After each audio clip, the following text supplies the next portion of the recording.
Yes, what's happening, folks? Welcome back to the channel. It is time to look ahead to tomorrow's game at Easter Road against Hibs. We come into it off the back of that 3-1 win over Feyenoord in Rotterdam during the week, which I think is a shot in the arm for everybody. It's so rare to see Celtic win away from home in Europe, especially against a really strong club with a good history.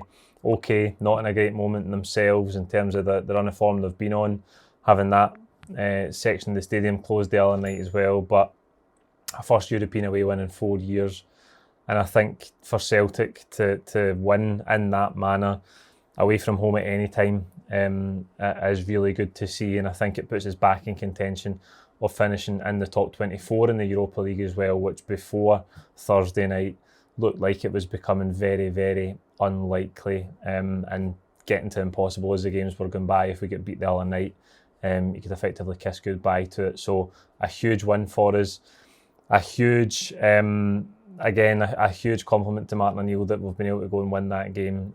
Loads of people talking about how well he's done over the last few days, and since he's come in, he's been perfect for us. Exactly what we needed in this interim period.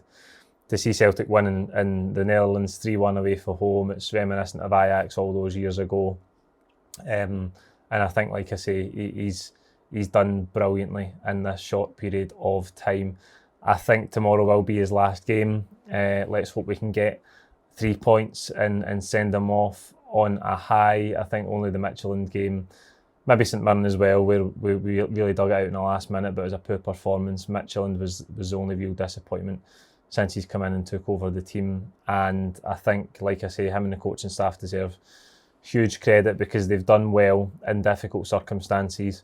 And I think that the new manager now is in a much better... He's taken over in terms of where we are in the league table. As I'm just recording this video, Hearts have finished 0-0 at Fir Park. So we're 5 points behind with 2 games in hand, and we play Hearts at home next weekend. So in terms of the league table, the new manager's going to inherit a much better situation than the one Martin O'Neill inherited. Now, there was some crazy talk the other night about Martin O'Neill staying to the end of the season, and even some shouts for him to be the permanent manager.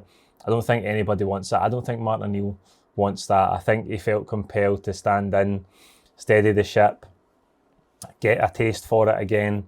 And like I say, he's been perfect for that. He's done so well for us, but I don't think there's really any merit in Martin O'Neill being the long-term permanent Celtic manager at this age. I don't think it was ever on the cards, and nor should it have been. But like I say, Wilfried Nancy looks like he's going to take over in a much better circumstance thanks to the work that Martin O'Neill has done in this short period of time. Now, before we look at the game against Hibs, I just need to shout out Tees for Tims. We've got this away days t-shirt on. It's Black Friday. You can click the link in the description of this video.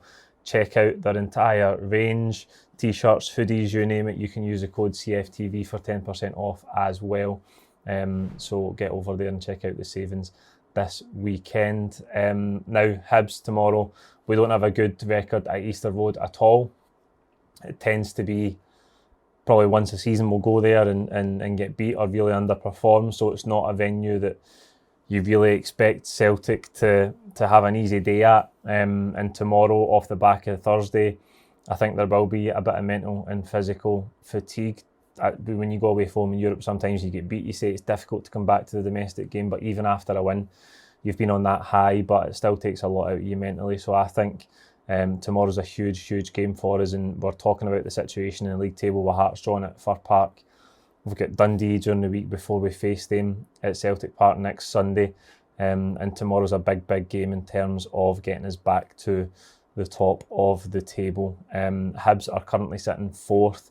They've had 2 wins in their last 5 in the league. I think the overwhelming takeaway so far is that Hibs have been a little bit disappointing. They maybe wanted more and expected more. They had such a good season last year. And I think they've maybe dropped points in games that the performance or the chances they created suggested they shouldn't have. So I think they'll feel they might have more points on the board than they have got. But like I say, for us, this is always a difficult game, regardless of how both teams are doing. I think it's just a venue that we notoriously can struggle at. And 3 points tomorrow would be an absolutely massive victory for us.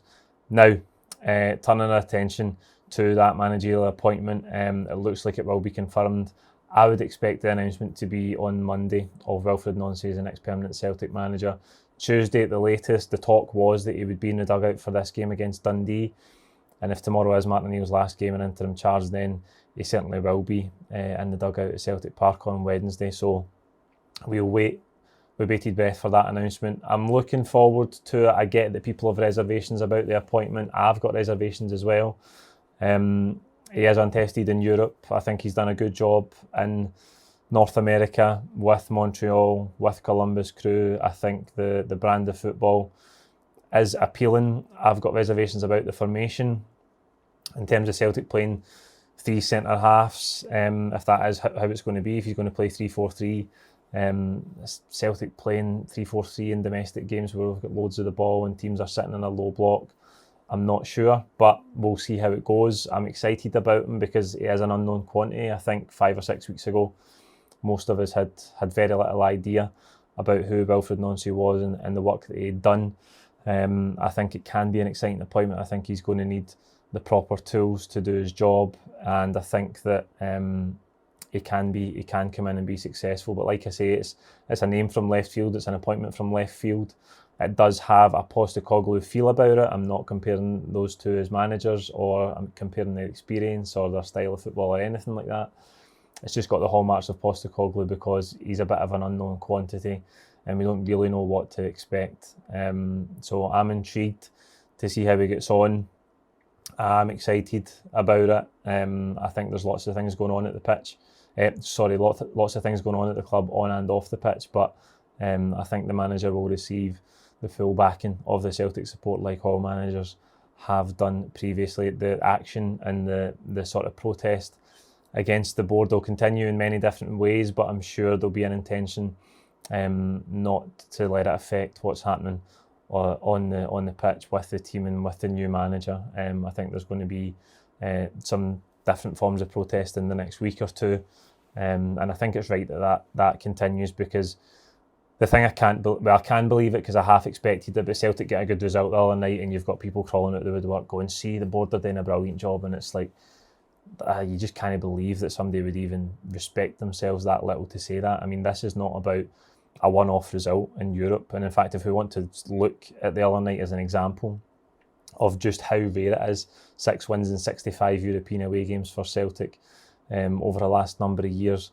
that will tell you where we've been at in terms of competing on that level. And really, the thing the board is in control of is setting the vision of the club. It is putting in place a recruitment operation that can be efficient, that makes good use of the resources that the club has, that can meet the objectives in the summer transfer window.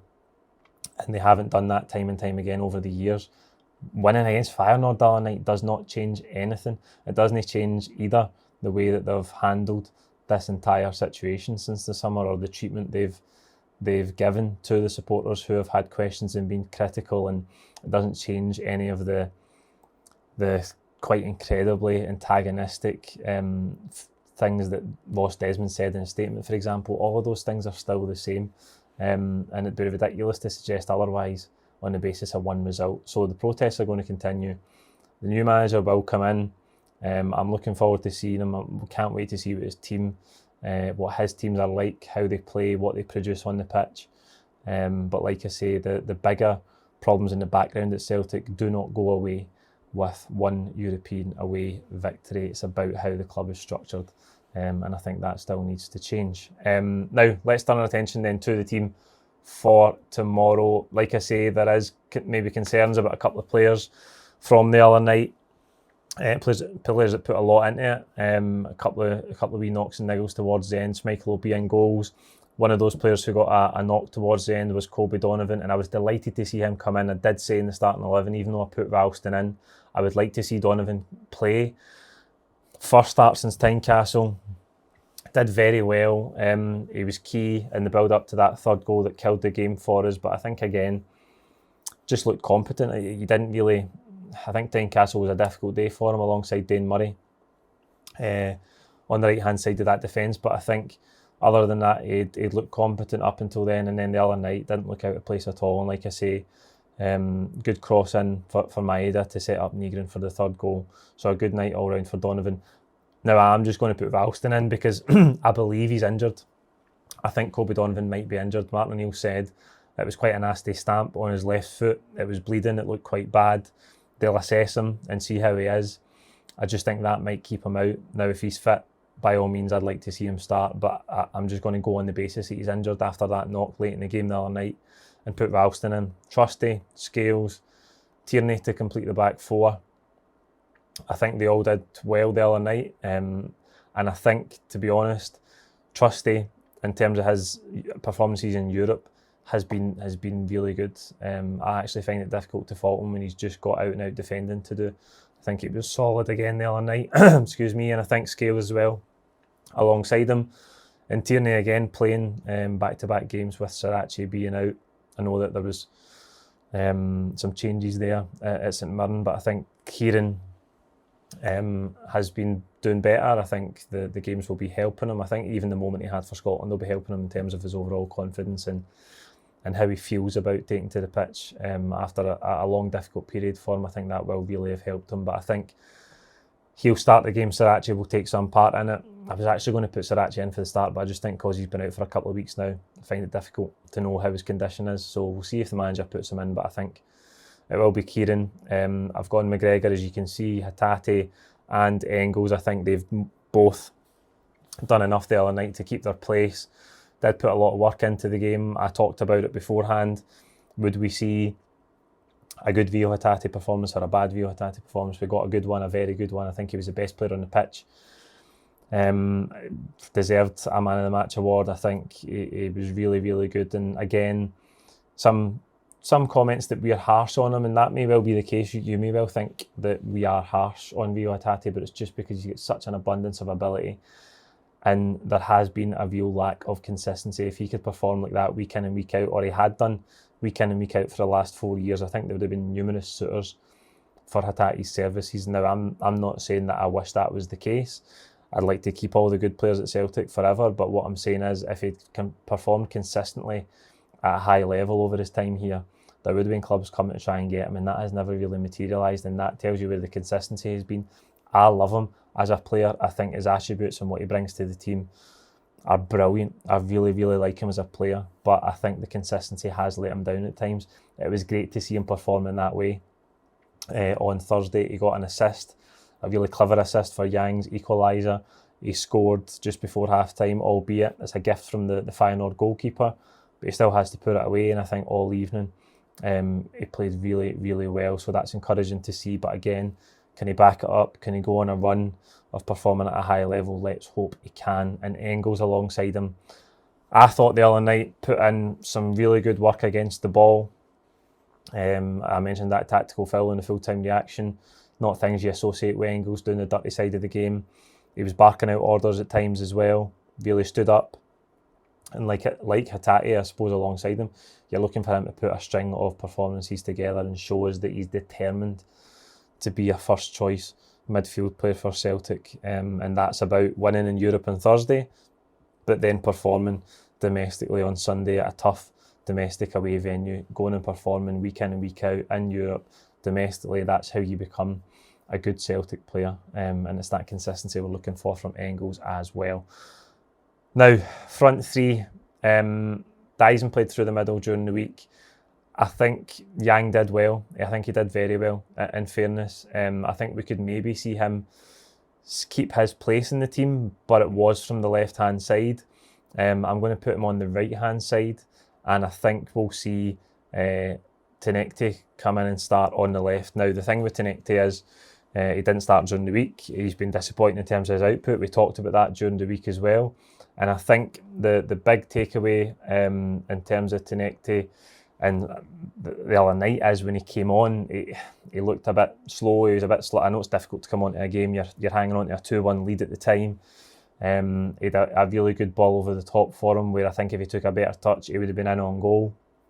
So I think his sharpness was just a wee bit short the other night, Sebastian Tenekte, but I think he might come back in. We obviously had Yang on one side, Luke McKeown on the other.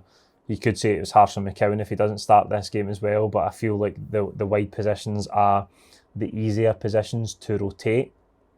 And we know that McCowan's played most of his football for Celtic in midfield. He's only gone out to the right-hand side as a necessity in the last couple of weeks. So I've just gone Yang on the right-hand side, Tenekte on the left, and I think we will see Dyson lead the line through the middle. Again, Johnny Kenny could come in. We could put Dyson back out to a wide position and then Kenny through the middle. Who knows what we'll see. But I think we will see some changes. Difficult to gauge really what Martin O'Neill will do. And like I say, it could be his last game in interim charge of the club. Now that's 11 I think he will go with. If you disagree, let me know in the comments below. And I will see you tomorrow after the game with the full-time reaction. Thank you.